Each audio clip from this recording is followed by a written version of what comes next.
Chicken কিমা pasta বানাতে আমি এখানে নিয়েছি চিকেন কিমা, নিয়েছি পাস্তা, নিয়েছি ক্যাপসিকাম, পেঁয়াজ, টমেটো, রসুন, আদা, কাঁচা লঙ্কা সব আমি ছোট ছোট টুকরোতে কেটে নিয়েছি।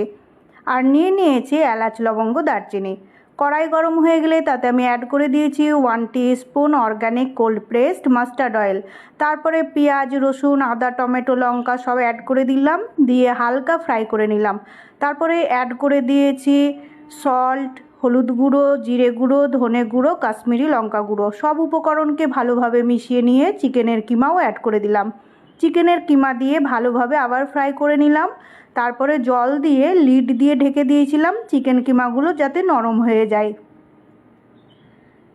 একটু পরে লিড সরিয়ে পাস্তা অ্যাড করে দিলাম।